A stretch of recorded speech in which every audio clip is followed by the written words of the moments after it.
Hello friends, welcome to UPSC Niti. हम देख रहे हैं हमारा यूपीएससी प्रीलिम 2016 का जीएस पेपर 1 डिस्कशन और यह है इसका पार्ट 5 जिसमें हम कवर करेंगे क्वेश्चंस फ्रॉम नंबर 81 टू 100। तो चलिए स्टार्ट करते हैं और देखते हैं हमारा आज का पहला question, that is question number 81। तो first question is with reference to the agenda 21 sometime seen in the news consider the following statement. तो ये एजेंडा 21 जो है इसके बारे में हमें करेक्ट स्टेटमेंट कौन सा ये बताना है। देखिए फर्स्ट क्या है, it is a global action plan for sustainable development, मतलब ये सस्टेनेबल डेवलपमेंट के लिए हमारा पूरे दुनिया का एक एक्शन प्लान था, ऐसा फर्स्ट स्टेटमेंट है। Next is it is originated in the World Summit of Sustainable Development held in Johannesburg in 2002, मतलब 2002 में जो हमारी जोहान्सबर्ग में कॉन्फ्रेंस हुई थी वर्ल्ड समिट, इसमें ये जो आइडिया था वो ओरिजिनेट हो गया था, ऐसा फर्स्ट स्टेटमेंट है एजेंडा 21 के बारे में। और हमें पता नहीं इनमें से कौन से करेक्ट है। देखिए इसका फर्स्ट स्टेटमेंट सही है, लेकिन ये जो सेकंड है ये इनकरेक्ट है, क्योंकि ये जो हमारी रियो समिट जो हुआ था 1992 में, तब ये आइडिया जो था ये ओरिजिनेट हुआ था। मतलब सेकंड इनकरेक्ट है, फर्स्ट करेक्ट है। हमारा आंसर हो जाता है A, that is one only. ठीक है, तो ये 1992 का जो हमारा रियो अर्थ समिट हुआ था इसमें ये ओरिजिनेट हुआ था आइडिया। नेक्स्ट क्वेश्चन देखते हैं हमारा 82 नंबर question, with reference to the financial stability and development council consider the following statement. तो ये जो है हमारा एफएसडीसी, इसके बारे में हमें करेक्ट स्टेटमेंट बताना है। देखिए फर्स्ट क्या है, it is the organ of NITI Aayog. Next is it is headed by union finance minister and last is it monitors macro prudential supervision of the economy. ठीक है, तो देखिए यूपीएससी ना पहले तो पूछा करता था ये यूएन का ऑर्गन है या नहीं, अब ये पूछता है नीति आयोग बन गया ना, तो ये पूछता है नीति आयोग का ऑर्गन है या नहीं। तो ये बात जो है ये इसमें इनकरेक्ट है, मतलब फर्स्ट जो है ये हमारा इनकरेक्ट है। हमारे ऑप्शन दो चले जाते हैं, एलिमिनेट हो जाते हैं, ए और डी। अब बचते 3 या फिर 2 एंड 3, मतलब 3 जो है ये हमारा पक्का करेक्ट है। ठीक है, ये 3 जो है it monitors the macro prudential supervision of the economy, ये बात तो सही है, लेकिन ये जो है यूनियन फाइनेंस मिनिस्टर इसको हेड करते हैं, ये बात भी इसके बारे में सही है। सो हमारा आंसर हो जाता है सी, दैट इज 2 एंड 3 ओनली। ठीक है, नेक्स्ट क्वेश्चन देखते हैं हमारा 83 number question, Satyashodhak Samaj organises. तो ये जो सत्यशोधक समाज जो था ये क्या काम करता था। फर्स्ट ऑप्शन दिया गया it a movement for the upliftment of the tribals in Bihar, मतलब ये बिहार में काम करता था ट्राइबल्स की अपलिफ्टमेंट के लिए, ऐसा फर्स्ट स्टेटमेंट है। Next is it temple entry movement in Gujarat, Gujarat में टेम्पल एंट्री के लिए इसने काम किया था। Next is anti caste movement in Maharashtra, Maharashtra में एंटी कास्ट मूवमेंट चलाते थे सत्यशोधक समाज द्वारा, ऐसा थर्ड स्टेटमेंट है। नेक्स्ट इज पीजेंट मूवमेंट्स इन पंजाब, पंजाब में पीजेंट की मूवमेंट जो थी वो सत्यशोधक समाज द्वारा बनाई गई थी, ऐसा डी स्टेटमेंट है। देखिए ये जो है ना सत्यशोधक समाज, ये महात्मा फुले, ज्योतिराव फुले जो थे इनके द्वारा बनाया गया था।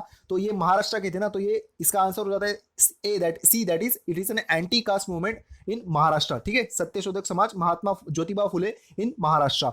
नेक्स्ट क्वेश्चन देखते हैं हमारा 84 number question, which of the following statement is are correct. ठीक है, तो वायरस कैन इफेक्ट इनफेक्ट, तो वायरस जो है वो इनमें से किन को इफेक्ट कर सकता है, ये हमें करेक्ट ऑप्शन जो है वो चूज करने हैं। देखिए ऑप्शन क्या दिए गए, बैक्टीरिया, फंगस या फिर प्लांट। ठीक है, तो वायरस जो है ना ये तीनों को अफेक्ट कर सकता है। ठीक है, बैक्टीरिया, फंगस और प्लांट। तो हमारा आंसर हो जाता है D, that is 1, 2 and 3 correct. Next question देखते हैं हमारा, the term base erosion and profit sharing is sometimes seen in the news in the context of. तो देखिए ये जो बेस इरोजन है, ये प्रॉफिट शिफ्टिंग का जो टर्म था ना, ये बेसिकली टैक्स जो हमारा इवेजन होता था इसके बारे में थी। तो टैक्स मतलब एक जो ऐसे कंसिडर कीजिए कि मॉरिशियस में ये अपनी कुछ ऑफिस, जाली ऑफिस जो था वो बना लेते थे, इससे जो अपना प्रॉफिट शेयरिंग दिखा देते थे, और इरोजन मतलब टैक्स का इरोजन कर मतलब इवेजन कर देते थे। तो इसके बारे में ये न्यूज थी, तो हम डायरेक्टली इसका आंसर देख लेते हैं, वो है curbing of the tax evasion by multinational companies. ठीक है, मल्टीनेशनल कंपनीज अपने दूसरे मतलब कहीं पे भी शेल कंपनीज वगैरह ऐसे बना देते थे और उससे टैक्स इवेजन करते थे। तो इसके बारे में ये base erosion and profit sharing. तो नेक्स्ट क्वेश्चन देखते हैं अब हमारा question number 86, recently India's first national investment and manufacturing zone was proposed to set up in. तो ये जो है हमारा national investment and manufacturing zone, ये कहाँ पे सेटअप होने वाला है, ऐसा इसका प्रपोजल आया है। तो देखिए ऑप्शन क्या दिए गए, आंध्र प्रदेश, गुजरात, महाराष्ट्र या फिर उत्तर प्रदेश। और इसका आंसर जो था ये तब न्यूज में था, इस वजह से यूपीएससी ने इस पे क्वेश्चन पूछ लिया था। तो इसका आंसर जो था वो था आंध्र प्रदेश द्वारा ये जोन जो था national investment and manufacturing zone, इसके बनने का प्रपोजल बनाया गया था।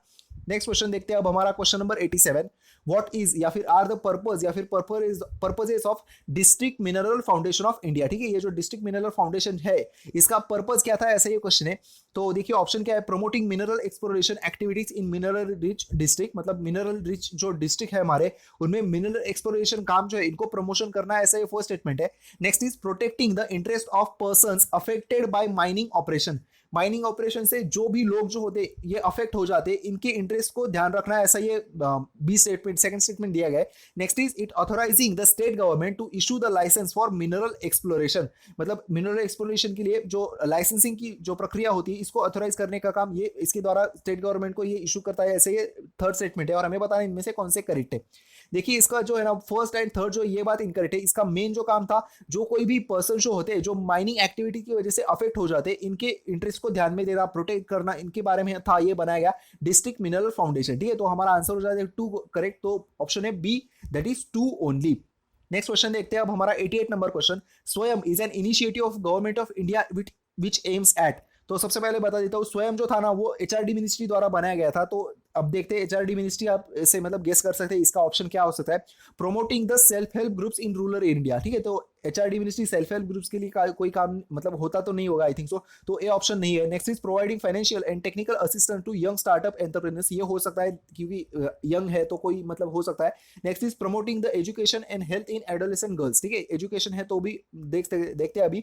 Next is providing affordable and quality education to the citizens for free. ठीक है, तो ये जो स्वयं था ये इसी के लिए बनाया गया था, providing affordable and quality education for the citizens for free. ठीक है, तो इसका आंसर हो जाता है D, that is providing affordable and quality education, ये आता था स्वयं इस प्लेटफॉर्म के अंदर। Swayam programme under the ministry of HRD in which professors of centrally funded institutions like IIT, IIM, central universities will offer online courses for the citizen of India. ठीक है, ये online courses होते थे और ये फ्री ऑफ कॉस्ट होंगे। ठीक है, नेक्स्ट क्वेश्चन देखते हैं हमारा 89 नंबर question. The Montagu Chelmsford proposal were related to. तो ये जो हमारा मॉन्टेग्यू चेम्सफोर्ड एक्ट आया था, तो इनके जो प्रपोजल थे मतलब जो कुछ बातें थी, तो ये किससे रिलेटेड थी, ऐसा ये क्वेश्चन है। तो ऑप्शन है सोशल रिफॉर्म्स या फिर educational reforms, reforms in public administration या फिर कॉन्स्टिट्यूशनल रिफॉर्म। ठीक है, तो आप तो जानते हैं इससे ये हमारे जो मॉन्टेग्यू चेम्सफोर्ड जो एक्ट आया था, इससे डायर की हमारे यहाँ पे इंट्रोड्यूस कर दी गई थी, तो ये जो है ये हो जाता है हमारा कॉन्स्टिट्यूशनल रिफॉर्म। ठीक है, डी है इसका ऑप्शन आंसर। नेक्स्ट क्वेश्चन देखते हैं हमारा क्वेश्चन नंबर 90। व्हाट इज या फिर are the common of the two historical places known as Ajanta and Mahabalipuram. इन दोनों में समानताएं क्या थी, ऐसा ये हमें करेक्ट स्टेटमेंट बताना है। तो देखिए फर्स्ट क्या है, it both were built in the same period. Ajanta और महाबलीपुरम जो है वो सेम पीरियड में बिल्ड किए गए थे, ऐसा फर्स्ट स्टेटमेंट है। Next is both belong to the same religious denominations. ठीक है, मतलब ये दोनों जो है अजंता और महाबलीपुरम ये दोनों सेम रिलीजन से बिलोंग करते हैं, ऐसा सेकंड स्टेटमेंट है। Next is both have the rock cut monuments. ठीक है, ये दोनों जगह पे रॉक कट मॉन्यूमेंट्स पाए जाते हैं, ऐसा थर्ड स्टेटमेंट है। और हमें बताना इनमें से कौन से करेक्ट है। देखिए ये सेम पीरियड में नहीं बनाए गए थे, और साथ ही साथ ये ना मतलब अजंता जो है वो आई थिंक बुद्धिज्म या फिर जैनिज्म, कुछ तो बुद्धिज्म से रिलेट करता है, और महाबलीपुरम जो है वो सिर्फ हिंदुइज्म से रिलेट करता है। ठीक है, तो इसका आंसर मतलब 1 और 2 जो है वो इनकरेक्ट हो जाता है। सी जो है यही इसका आंसर है, दैट इज थर्ड जो है यही इसका आंसर है। हमारा आंसर हो जाता है बी, दैट इज 3 ओनली। तो देखिए जैसे कि हमने कहा महाबलीपुरम जो है वो हिंदू आर्किटेक्चर का है, और ये जो अजंता जो है वो बुद्धिस्ट से रिलेटेड। ठीक है, तो और ये दोनों अलग अलग टाइम पीरियड में बनाए गए थे, सो हमारा आंसर हो जाता है B, that is 3 only. Next question देखते हैं हमारा, with reference to the bitcoin sometimes seen in the news which of the following statement is are correct.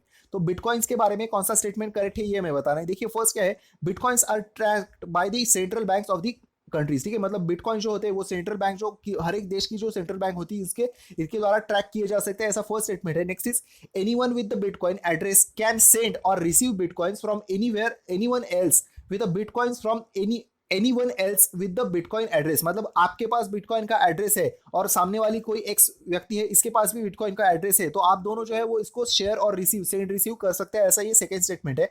Next is online payments can be sent without either side knowing the identity of the other. मतलब आपके पास और सामने वाले के पास bitcoin है, आपको दूसरे को पैसे प्रोवाइड करने, तो वो आपकी आइडेंटिटी की जाने बिना भी ये काम कर सकते हैं। ठीक है, और ये जो है ना इसके बारे में सही है, और इसी ये इसका ड्रॉबैक भी है, मतलब कुछ लोगों के लिए ड्रॉबैक, कुछ लोगों के लिए अच्छा हो सकता है। मतलब देखिए कि क्या है ना कि अगर किसी को जो होते हैं ना कि लोगों को मारना वगैरह, तो इसके बारे में अगर किसी को पैसे देने तो किसने पैसे दिए कुछ भी पता नहीं चलेगा, लेकिन पैसे जो में मिल जा सकते हैं, ऐसे ही इस वजह से इसका निगेटिव पॉइंट था। तो थर्ड जो स्टेटमेंट है ये बात इसके बारे में सही है, साथ ही साथ सेकंड जो है ये बात भी इसके बारे में सही है। अगर आपके पास सिर्फ एड्रेस जो है वो अगर होगा तो आप सेंड या फिर रिसीव बिटकॉइन जो है वो कर सकते हैं, लेकिन ये जो है ना ये ट्रैक नहीं हो सकते। ठीक है, ये सेंट्रल बैंक द्वारा ट्रैक नहीं हो सकते, इसी वजह से ये एक गलत स्टेटमेंट हो जाता है। सो हमारा आंसर हो जाता है बी, दैट इज 2 और 3 ओनली। नेक्स्ट क्वेश्चन देखते हैं अब हमारा question number 92। Consider the following statement और हमें बताना इनमें से कौन से करेक्ट है। तो option A is new development bank had been setup by APEC APEC जो हमारे है एशिया पैसिफिक इकोनॉमिक कोऑपरेशन कुछ तो है इसका, तो ये इसके द्वारा ये न्यू डेवलपमेंट बैंक जो है वो बनाई गई है, ऐसा फर्स्ट स्टेटमेंट है। Next is the headquarter of the new development bank is in Shanghai. तो आप तो जानते होंगे न्यू डेवलपमेंट बैंक जो है वो हमारी ब्रिक्स ब्रिक्स जो नेशन है उनके द्वारा बनाया गया है, तो ये जो ऑप्शन है ये इनकरेक्ट हो जाता है, मतलब फर्स्ट स्टेटमेंट जो ये इनकरेक्ट हो गया। अभी बस हमें पता होना चाहिए कि इसका हेडक्वार्टर कहाँ पे है।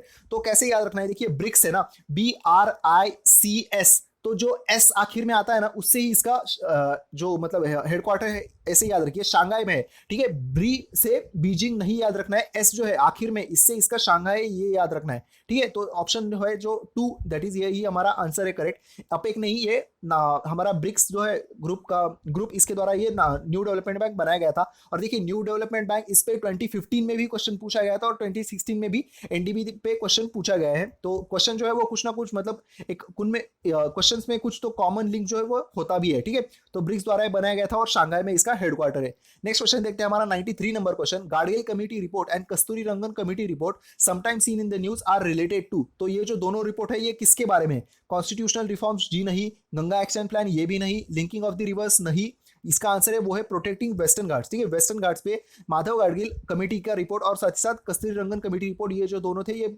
बनाए गए थे। ठीक है, तो इसका आंसर है डी।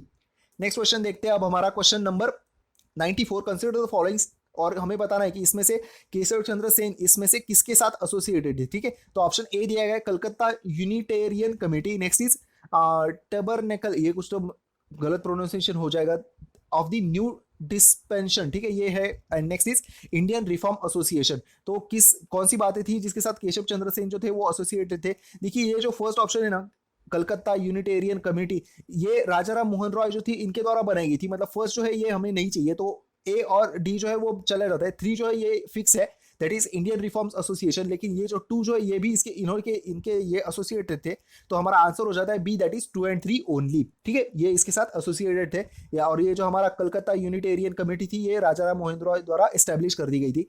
नेक्स्ट क्वेश्चन देखते हैं हमारा 95 number question, which of the following is not a member of gulf cooperation council. ठीक है, तो हमें जीसीसी का इनमें से कौन सा मेंबर नहीं ये बताना है। तो ऑप्शन दिए गए ईरान, सऊदी अरब, ओमान या फिर कुवैत। तो देखिए ये जो बेसिकली जीसीसी जो है ना इसके ये जो मेंबर है इनकी ईरान के साथ नहीं बनती। ठीक है, ये जो सभी एक हमारे जो रीजन है इनके लोगों की ईरान के साथ नहीं बनती, इसी वजह से जीसीसी में ईरान मेंबर नहीं है। और जो है हमारा सऊदी अरब, ओमान और कुवैत ये जो है वो जीसीसी के मेंबर है, ईरान जो है ये इसका मेंबर नहीं है। तो हमारा आंसर हो जाता है A, that is 1 only, Iran only. Next question देखते हैं हमारा कि हमारे जो 2 स्कीम लाई गई थी, सॉवरिन गोल्ड बॉन्ड स्कीम और गोल्ड मोनेटाइजेशन स्कीम, इन दोनों स्कीम के पर्पस क्या थे, ऐसा ये क्वेश्चन है। तो देखिए फर्स्ट क्या है, to bring the idle gold lying with the Indian household into the economy. तो ये बात तो आप जानते होंगे कि हमारे घर में जो कोई भी गोल्ड जो आइडल है इसको हमारी इकोनॉमी में लाना था, इस वजह से ये स्कीम जो थी लाई गई थी, मतलब फर्स्ट जो है हमारा सही है, तो एक ऑप्शन हमारा चला जाता है। Next is to promote the FDI in gold and jewellery sector.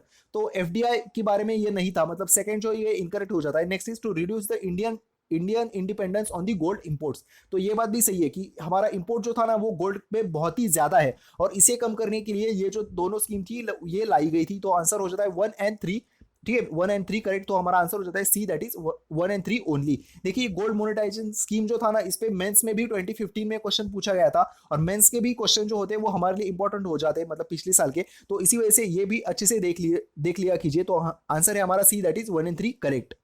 Next question देखते हैं हमारा 97 number question, belt and road initiative is sometimes seen mention in the news in the context of affairs of. तो ये किस देश के साथ मतलब किस देश से एसोसिएटेड है बेल्ट एंड रोड इनिशिएटिव। तो पिछले साल के लोगों के लिए कुछ ये डिफिकल्ट होगा, पिछले साल कुछ लोगों के लिए क्वेश्चन जो है वो डिफिकल्ट होगा, लेकिन अब दैट इज इस साल तो सभी लोग इसका आंसर दे सकते हैं। बेल्ट एंड रोड इनिशिएटिव जो है it is related to China. ठीक है, हम जिसको ओबीओआर इस नाम से भी जानते हैं, one belt one road initiative, तो ये ही है belt and road initiative, it is related to China. ठीक है, नेक्स्ट क्वेश्चन देखते हैं आज हमारा 98 नंबर क्वेश्चन, प्रधानमंत्री मुद्रा योजना इट इज एम्ड एट। तो ये जो हमारी योजना थी प्रधानमंत्री मुद्रा योजना, इसका एम क्या था। तो ऑप्शन ए दिया गया है bringing small entrepreneurs into formal financial system, जो हमारे छोटे एंटरप्रेन्योर्स है इनको फाइनेंशियल सिस्टम में इंक्लूड करना है, ऐसा फर्स्ट स्टेटमेंट है। Next is providing loan to the poor farmers for cultivating particular crops. तो ये फार्मर्स को लोन देना है क्रॉप कल्टिवेट करने के लिए, ऐसा तो नहीं था, मतलब बी जो है ये नहीं है। Providing pension to the old age and destitute person, तो पेंशन के लिए भी ये मुद्रा योजना जो थी वो लाई नहीं गई थी। Next is funding the voluntary organisation involve in the promotion of skill development and employment generation, मतलब ऐसी जो ऑर्गेनाइजेशन है जो स्किल डेवलपमेंट और एम्प्लॉयमेंट जनरेशन का काम करती है, इनको जो फंडिंग कराना, ऐसी भी कोई इसकी बात नहीं थी। तो डायरेक्टली हमारा आंसर हो जाता है A, that is bringing small entrepreneurs into formal financial system. ठीक है, तो ए है इसका आंसर मुद्रा योजना। देख लीजिए मुद्रा योजना के बारे में अच्छे से, ये मतलब अभी भी न्यूज में है कंटिन्यूअसली, तो हो सकता है इस बार भी कोई क्वेश्चन जो है वो पूछ लिया जाए। तो हमारा आंसर है ए। नेक्स्ट क्वेश्चन देखते हैं हमारा 99 number question. In which of the following region of the India are shale gas resource found. तो हमारे यहाँ पे देश में शेल गैस जो है वो कहाँ पे पाया जाता है, और आई थिंक ऐसा ही क्वेश्चन है ना 2014 में भी पूछ लिया गया था, तो सेम क्वेश्चन है, लेकिन ऑप्शन जो थे वो थोड़े दो ही ऑप्शन दिए गए थे उसमें शायद से। तो देखिए ऑप्शन क्या है, Cambay basin, next is Kaveri basin, या फिर कृष्णा गोदावरी बेसिन। तो इसके तीनों जगह पे जो है वो शेल गैस हमारे पाए जाते हैं। सो हमारा आंसर हो जाता है D, that is 1, 2 and 3 correct. ठीक है, नेक्स्ट क्वेश्चन देखते हैं हमारा आज का last question. Global financial stability report is prepared by. तो ये जो रिपोर्ट है ग्लोबल फाइनेंशियल स्टेबिलिटी रिपोर्ट, ये किसके द्वारा पब्लिश किया जाता है? ऑप्शन दिए गए, European central bank, international monetary fund that is IMF, next is International Bank for Reconstruction and Development, that is IBRD, and last is Organization for Economic Cooperation and Development, that is OECD। तो ये जो report लाया जाता है global financial stability report, ये लाया जाता है IMF द्वारा। ठीक है, तो हमारा आंसर है B, that is IMF only. ठीक है, ये सेमी एनुअल रिपोर्ट है एंड ये IMF द्वारा लाया जाता है। तो ये थे हमारे आज के क्वेश्चन, और ये हमारी इसके साथ हमारी जो 2016 का जो पेपर डिस्कशन है वो भी खत्म हो जाता है। और देखते हैं अभी आगे जो है हम सिर्फ एक्सपेक्टेड के जो क्वेश्चन है वो कवर करेंगे। और आई होप कि ये जो क्वेश्चन है ज़्यादा से ज़्यादा एक्सपेक्टेड के क्वेश्चन, और साथ ही साथ जो हमारे तीनों क्वेश्चन पेपर थे उसमें से कुछ ना कुछ जो क्वेश्चन है वो आपको एग्जाम में मिल सकते हैं। ठीक है, thank you so much and have a happy wonderful day ahead, keep studying and all the very best.